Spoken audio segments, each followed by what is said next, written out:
Тоа беа навистина среќни времиња. Времиња кога, иако живеевме во една малечка и стара двоспратна куќа, во само една соба и со заедничко купатило и кујна, ние живеевме како едно големо семејство. Димитар Чудо, нашиот Митко, беше големиот брат. Нашите родители беа негови родители, а неговата мајка, на која што јас се сеќавам, беше нашата мајка. Митко беше многу добар ученик уште по времето во женската гимназија и им помагаше и на своите другари и другарки кои секојдневно доаѓаа пред куќата и го повикуваа за да нешто им помогне, а тој тоа многу рада го чинеше. Тој се грижеше за сите, впрочем, се грижеше и за нас, како за негови сестри. Исто така, тој беше многу приврзан посебно кон својата мајка, тетка Николица, или вистинското име и беше Поликсена. И нивната заемна љубов беше огромна и иако бевме деца, тоа ние го чувствувавме во секој миг. Таа многу се грижеше за него и тој за неа. Се сеќавам дека во нивната соба постоеше една вазна околу која тетка Николица постојано ставаше фотографии за секој негов роден ден околу таа вазна и тоа остана како наше сеќавање, како една слика од тоа време за неа. Истовремено, таа толку многу се грижеше за нас и ние за неа, што неретко ни правеше многу убави изненадувања како деца. Беше можна религиозна жена и за Великден, како поранешна шивачка, ни шиеше црвени фустанчиња, така да ние сите три сестри облечени во незините црвени фустанчиња одевме в црква. Незината грижа кон својот син резултираше и со огромна љубов на Митко кон неа. Иако во тоа време во старо Скопје немаше телевизори така често, тој со својот труд и со својата работа и овозможи и купи телевизор за да може во часовите на осаменост, додека го чекаше на балконот на куќичката, да ги минува да го минува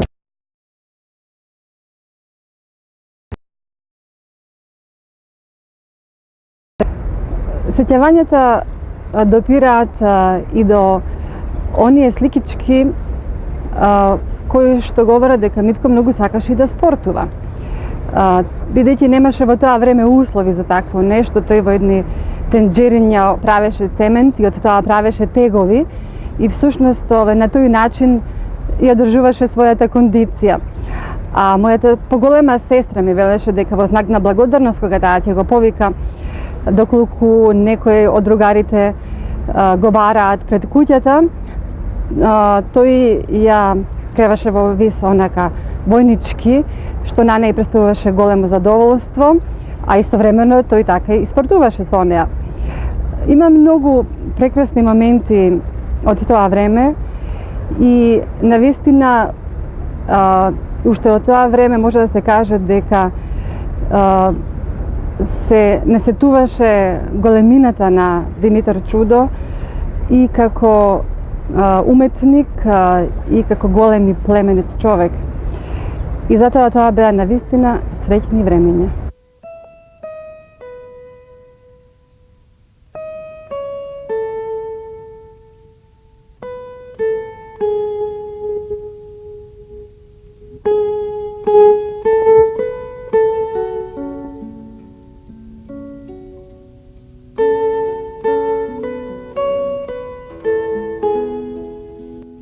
Како професор на Димитар Чудо, да речеме преди 40 години кога беше ученик во гимназијата, претпоставам дека бев еден од првите кои го упатував во историјата на уметноста и практичното совладување на ликовното образование. Мојата педагошка меморија е се уште така свежа и се присекам на едно момче, а тоа беше Чудо, koji imаше jedno izostreno oko da ja observira okolината. Ta негова обсервација беше да ги примети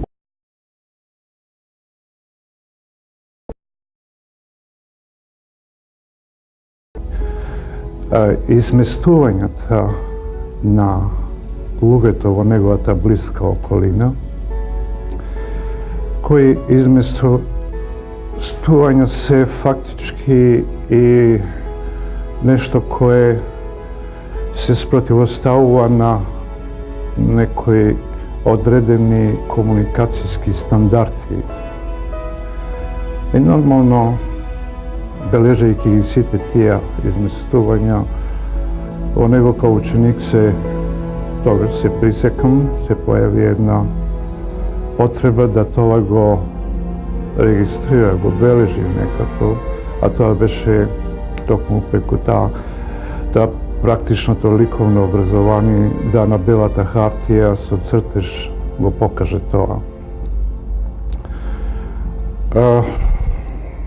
Јас не знам колку моите предавања тогашни допринеле во тоа. Нормално сето тоа беше еден негов почеток во тоа време.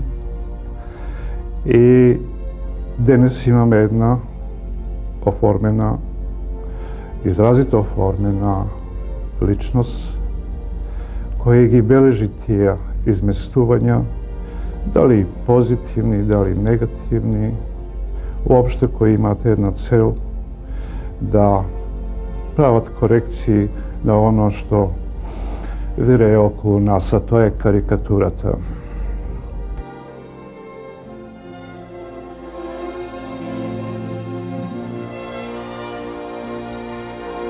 Во емисијата Глок, портрет на Чудо Димитар, во сценариото требаше да поканам еден или една моја другарка од гимназиските, односно основните училишни денови.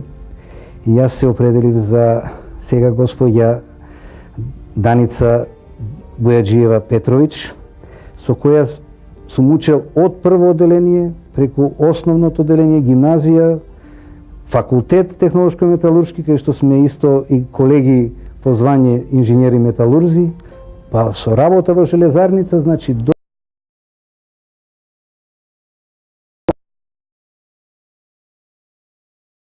долги години сме поминувале заедно.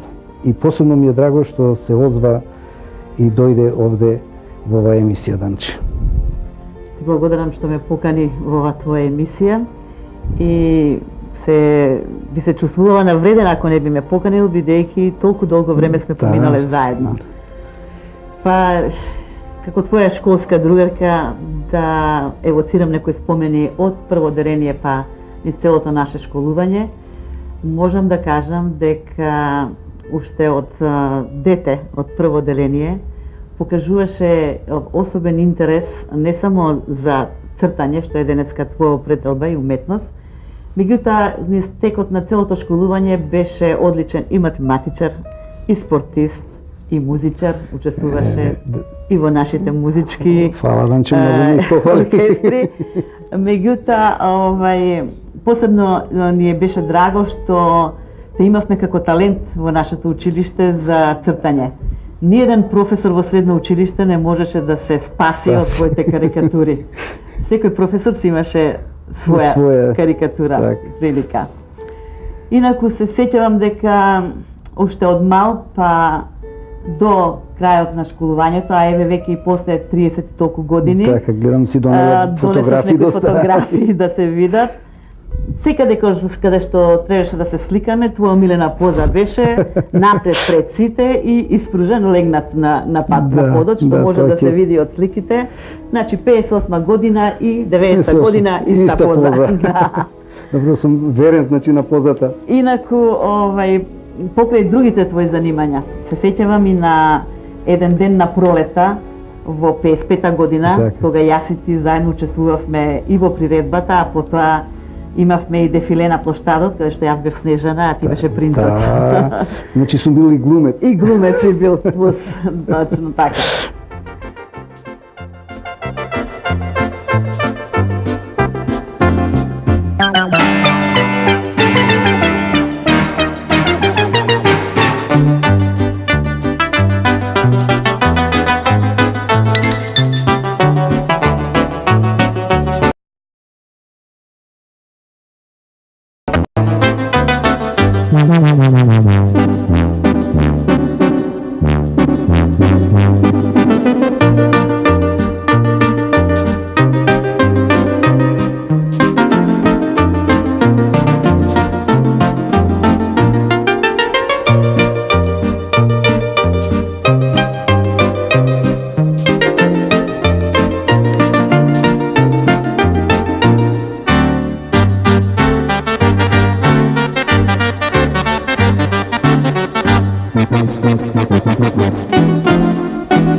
Happy birthday to you, happy birthday to you.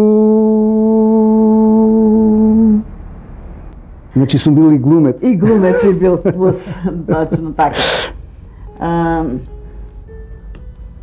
Омилена слика ни е исто така и ова наша успомена од матурската, каде што беше кавалер на моја една другарка, али заедно комплет сите сликани. И за разлика од денешно време, многу интересно се види како сме биле ние во матуранти во 60 година. Најубава генерација. Точно така. Так. Една фотографија, мислам, најрана фотографија што имаме, тоа е од наше 7 одделение, ако се сеќаваш. Така. Тука сме целиот клас сликани. Нашиот класен раководител Благоја Петровски Бала. Точно. Малку не зачуди кога завршивме матура, што се определи за металургија. Тука мислевме дека ти ќе се определиш за уметност. За уметност, добро, тука во оваа емисија скажувам зошто така го имам тоа направено. Сето тоа беше заради тоа што моите сега веќе починати родители, а почина многу одамна, 62-та, татко ми 63-та, мајка ми, а пред тоа беа двајцата болни, а јас им бев, односно сум и единствената рожба, единствениот син. И гледајќи таа ситуација, а да се оди, требаше да се оди во академија во Белград, самиот одлучив да не го преземам тој чекор, да се одделувам од нив, а и економска ситуација тогаш не беше баш така силна на моите родители.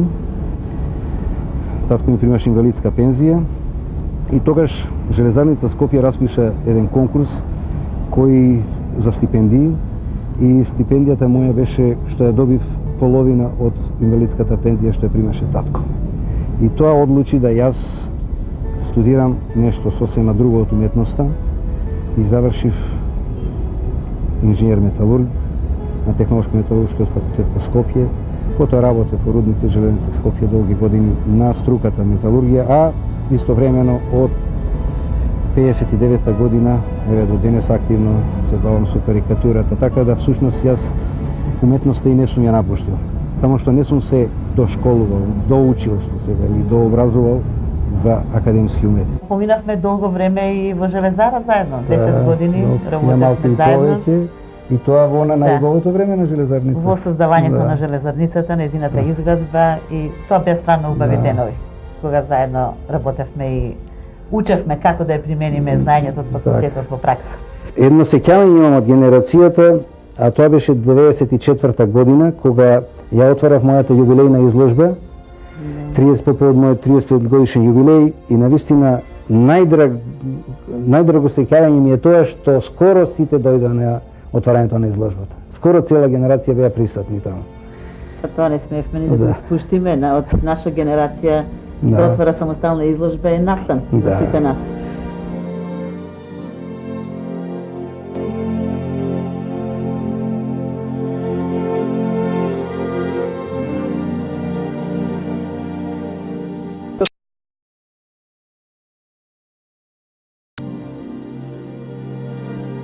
По сценариото требаше да се определам за некоја кафеана или ресторан, меѓутоа јас не сум кафеански човек, меѓутоа со задоволство и веднаш без глумење се определив за ресторанот Три бисери, каде што со мојата сопруга, фамилијата, со пријатели и претежно со гости на Светската галерија на карикатури, доаѓаме тука и поминуваме прекрасни мигови. Како во амбиент, така и во послуга со квалитетна храна, квалитетни пијалоци и пред се заради газдата господинот Раде Станоевич. Што ми е драго што е во моје друштво и што прифати да заедно се појави во мојата емисија Портрет.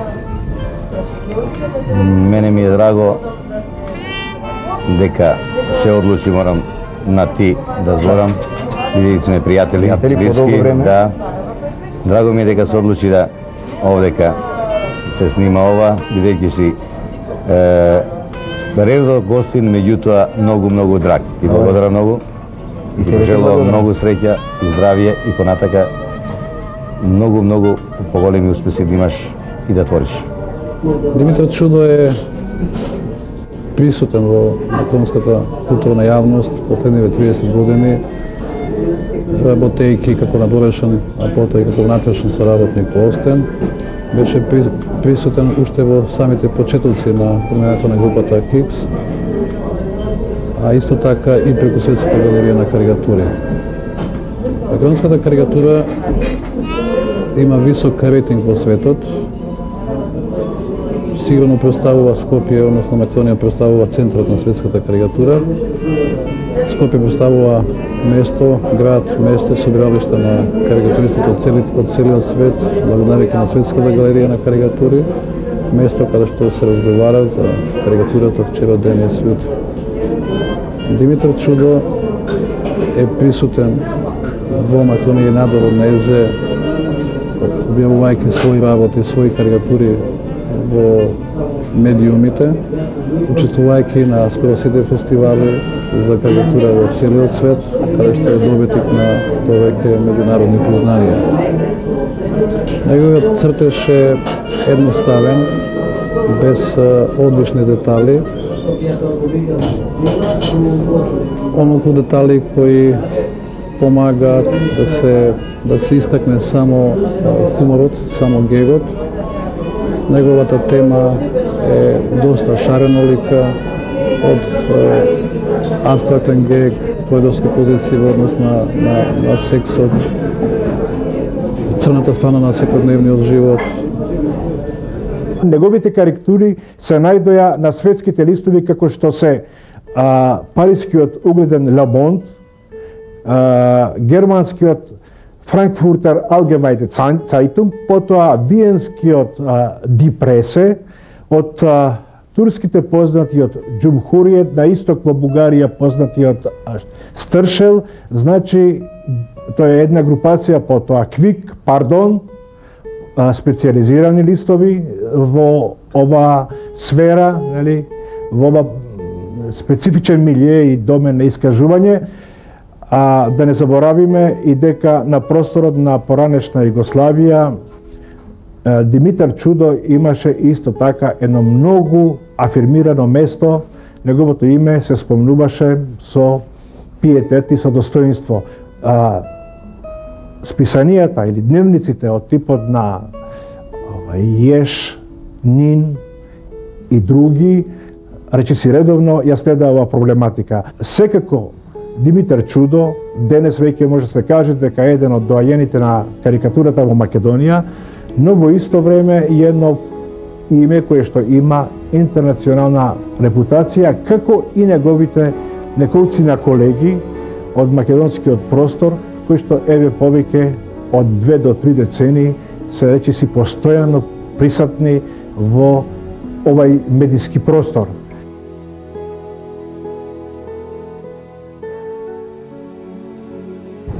Па став или ставови мои во животот сигурно за секоја посебно прилика има посебен став, нели? Меѓутоа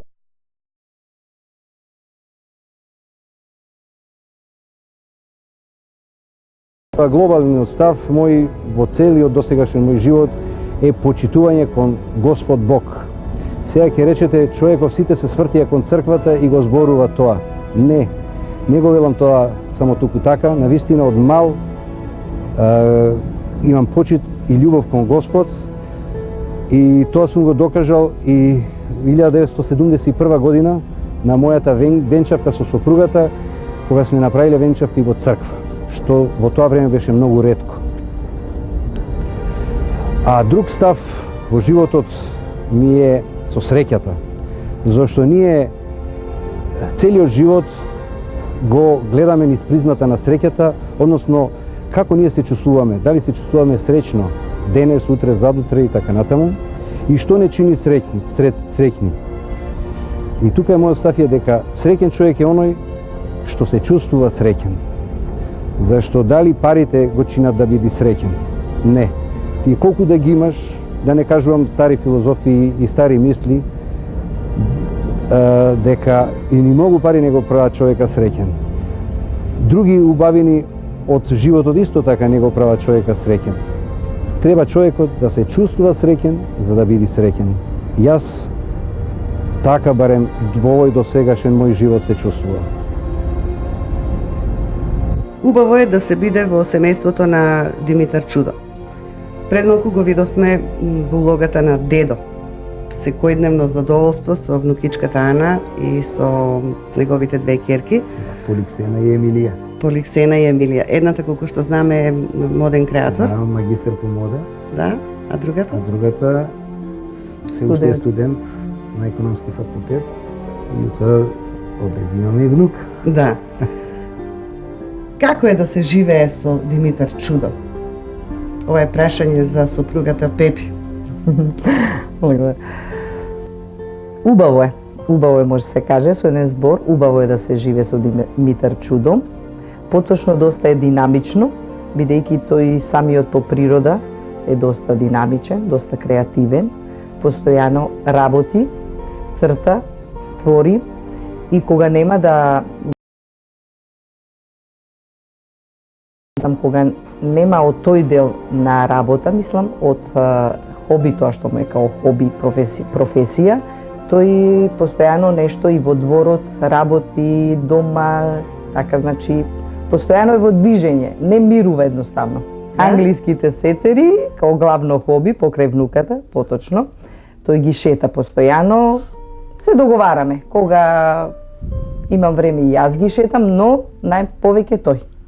Добро, јас ке да речам, бидејќи хоби го спомнавме, сопругата Пепи рече за хоби за цртањето карикатури, на вистина долги години мене ми беше хоби всушност, бидејќи јас нели сум инженер металург, а цртањето ми беше како вака споредна дејност, меѓутоа еве од 1991 година професионално, сега ми е главната дејност и главната работа, значи карикатурата, затоа што нели главен одговорен уредник на редакција оста.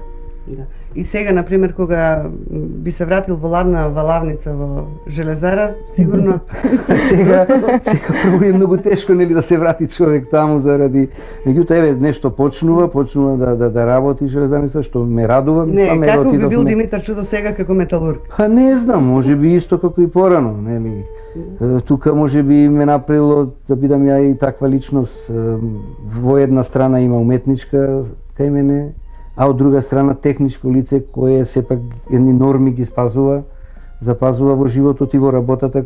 Инаку техничко лице, ако не запазува некои норми, тоа не е техничко лице. Кога сме кај нормите, Пепи, што ќе ми кажете, дали е тежок дома, например, ако дојдете од работа и нема ручек? Не, тука не. Тука е едноставно многу широк, толерантен е и го сака присуството на сопругата и на семејството, но не мора да има ручек. Та мислам тоа е како... А дали може да ги засука ракавите и тој да ви направи некое изненадување? Само тоа не. Само тоа не.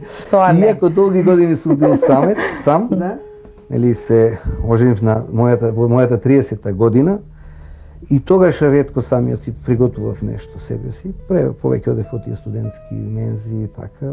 Единствено што подготвував испржев јајца или свинско месо и така. Толку ми беше знаењето. Да не беше и тркач на долги стази вака. Бидејќи спомна на 30 години се оженил, значи Пепи успеала да го стигне. Пепи, дали... Сега не знам кој успеала, ја успеа, бидејќи Пепи беше тогаш 19 години. Тогаш сигурно си бил тркач на долги стази. Како се случи вашето познанство и вашата љубов? Дали Пепи ќе сака нешто за тоа да ни каже? Тоа е така малку поодамна. така да речеме, по далечната 70-та година, јас како 17 годишна средношколка, еден убав, може да се каже, ден, така сончев, по завршувањето... Ама ова е било специјално ден. Кога ќе се случи, убаво е најубав ден. По завршување на редовните часови, така најдов токму на него, тој поминуваше, така му беше движењето покрај моето училиште, така погледите ни се сретна, иако пред тоа така доста подамна се имавме видено, се знаевме, меѓутоа тоа беше прва средба, можам да кажам, прво запознавање и прв почеток на нашата љубов, така. Инаку, како што реков, се познававме малку поодамна, така се гледавме во движење, но таа средба беше... Погледи. Да, таа средба беше токму по завршувањето на еден мој училишен ден.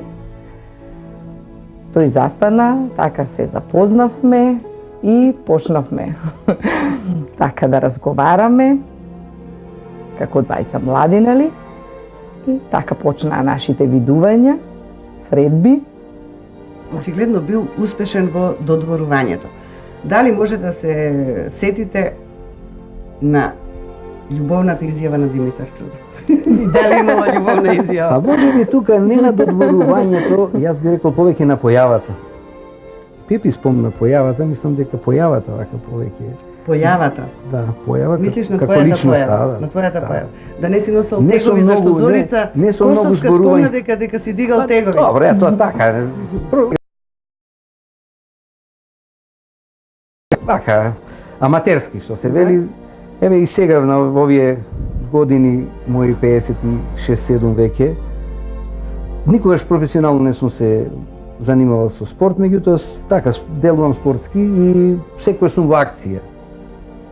Ова не случајно ве прашав, бидејќи за целото време на снимање на оваа емисија се чувствуваше една голема приврзаност, тоа е мој личен впечаток, на Димитар Чудо кон своето семејство. Тоа е она што на прв поглед остава силен впечаток. Домот, семејството, внукичката и така. Убаво сте забележиле, токму тоа е, мислам, сосема на место точно е, затоа и она која реков јас не многу склон кон тоа кулинарството и секогаш да биде, мислам, кога ќе дојде после работното време, секогаш да има на маса да чека, мислам, ручек, секогаш има оправдување и толеранција ако не може да се направи, меѓутоа многу му било побитно семејството да сме сите заедно во тој момент кој ќе дојде. Затоа е тоа, она мислам го поврзувам со ваш печаток што го имате стекнато за време на снимањето на Јас нешто би додал всушност, нели зборувавме, јас кажав за моите овие начела кои ме водат во животот, спомнав тука нели за Господ, меѓутоа заборави всушност, а тоа е третото всушност, дали и прво е фамилијата. И секогаш ми била фамилијата на прво место. Мислам од кога имам фамилија своја, а и пред тоа со моите родители кои почина релативно млади, исто бев многу врзан за фамилијата. Така што и мојот животен пат сум го секогаш прилагодувал према фамилијата. Например, не сум се залетувал негде странство, други работи, пари или слично нешто, да биде на штета на фамилијата. Ке сум се откажал од сето тоа, за да бидам со фамилијата.